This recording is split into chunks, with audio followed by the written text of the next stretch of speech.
Sometimes we have to ask ourselves, what's using my life? Heard a guy give a lecture one time that says, we are today what we were when. And he was talking about the fact that we, to a great extent, behave, think, react because of some previous experience that we've had. One of the things that we know about life is that it is always changing. Sometimes you're up, sometimes you're down. Sometimes things go real well, and sometimes they don't. Sometimes you're happy, and sometimes you're sad. Now that's that thing called life. And when we begin to understand and know that, accepting that reality that we will never ever have things just on an even keel all the time, that you're going to have some ups and you're going to have some downs, but during those down moments, that's where the growth takes place. That's where the work is. See, anybody can feel good when they have their health, their bills are paid, they have happy relationships, business is successful. Anybody could be positive then. Anybody can have a larger vision then. Anybody can have faith under those kinds of circumstances. Am I correct? See, but the real challenge of growth, mentally, emotionally, and spiritually, comes when you get knocked down. Somebody said that adversity introduces a man to himself or a woman. How you handle it, that's where the growth takes place. When I was facing some challenges, I had a guy say something to me, and I suggest this is one of the first things that you want to do when you're facing a challenge. You want to get unstuck. Evaluate where you are. Look at it, assess yourself. Assess yourself and assess the situation. What brought you there? What role did you play? Earl Nightingale had a saying I like. He said, all of us are self-made, but only the successful will admit it. What has brought you to this point? What did you learn from it?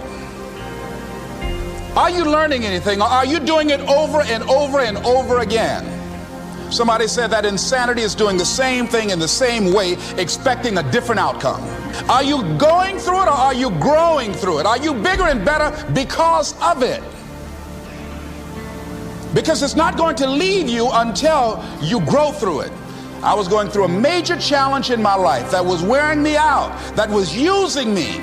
You see, your mind is when you go into a service station to get gas, you don't go in there and just start pumping. When you push the lever up, it clears the previous bill. By the same token, if you want to begin to move, you've got to clear your mind of all the unnecessary luggage and baggage that's weighing us down. I couldn't move, I couldn't think about what am I going to do to get out of this situation, because I was so concerned about what happened and what he did to me and how bad it was. I was so stuck in that I couldn't even focus on what I should have done. Feeling sorry for myself and angry, and none of that was taking me anywhere. So pretty soon I learned through effort, made a conscious, deliberate, determined effort. I had to let it go. I had to forgive it. Let it go and begin to focus on developing myself. And I say to you, you're going to have people to do things to you. Things are going to happen to you. And the most important thing to do is to harness your will and let it go and move so you can grow, so you can get on with your life. It doesn't matter about what happens to you. What matters is, what are you going to do about it?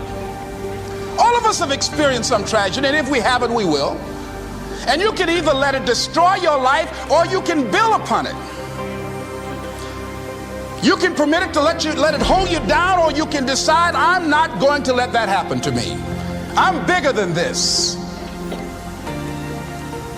Make a declaration to yourself. Declare all out war that you're going to get out of this rut. I don't care how good you are. I don't care how talented you are. I don't care how much you work on yourself. There are some times when things aren't going to go right. They just are not going to go right. There are times when anything that can happen will happen. Murphy's Law will be knocking at your door. Why? I don't know why. That's called life. And you have to deal with it. Sometimes your life will be in a slump, just like sports. Some of the best shooters can't hit baskets different times in games. They get in a slump. Do they sit on the sideline and say, I just didn't hit a basket today? No, they continue to execute. I suggest to you that if you are facing a challenge, don't stop. Stay busy. Work your plan. Continue to do those things that you know that work for you after you have evaluated yourself in the situation. Continue to move. Stay busy, stay busy, stay busy. Find somebody that you can help so you can forget about you for a moment. See, sometimes the best thing to do is to be. Sometimes you have to just back up and go within yourself. A bow and arrow, you can't take a bow and just push it out an arrow. You just can't push the arrow out. You have to pull it back and then release it.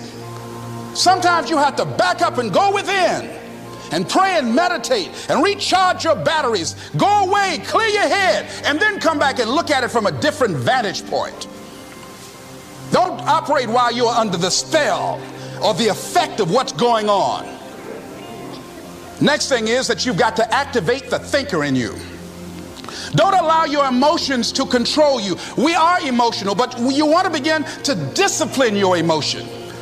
If you don't discipline and contain your emotions, they will use you. Your mind goes on automatic, just like a guard. You know, I loved reading the book called As a Man Thinketh by James Allen. He uses the analogy of the mind being like a garden. You know, weeds don't have to have any encouragement to grow. You don't have to water them. They don't have to get sunshine. They don't have to have fertile ground. They will grow through the cracks of a sidewalk. Am I right? But if you want to grow orchids or roses or any kind of exotic flowers, there are special processes and procedures you must go through. Well, by the same token, you don't have to force yourself or motivate yourself to think negatively, to be depressed, to hate somebody, to want revenge, to want to get back at somebody, to beat yourself up over the head, to feel loaded with guilt. You don't have to make any effort to do that. Your mind is on automatic. It will do that by itself. But if you want to begin to move into your own personal greatness, if you want to begin to really enjoy a happy, successful, healthy life, you've got to be willing to go against the tide. You've got to be willing to harness your will and say, in spite of this, I'm in control here. I'm not going to let this get me down. I'm not going to let this destroy me. I'm coming back, and I'll be stronger and better because of it. You have got to make a declaration that this is what you stand for. You're standing up for your dreams. You're standing up for peace of mind. You're standing up for health. You want it, and you're going to go all out to have it. It's not going to be easy. When you want to change, it's not easy. If it were in fact easy, everybody would do it. But if you're serious, you'll go all out. So yes, I'm going to turn this situation around. I'm not going to sit back and moan and cry over what happened and what went wrong and who did what. I'm going to do something about this situation. The next thing that is important is that expect things to get better for you, because they are. See, life is cyclic.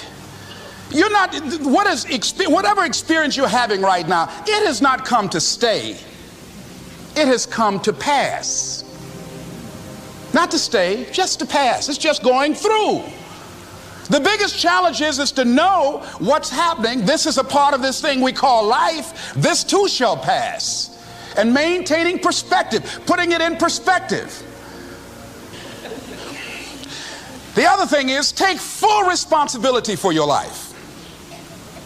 Accept where you are and the responsibility that you're going to take yourself where you want to go.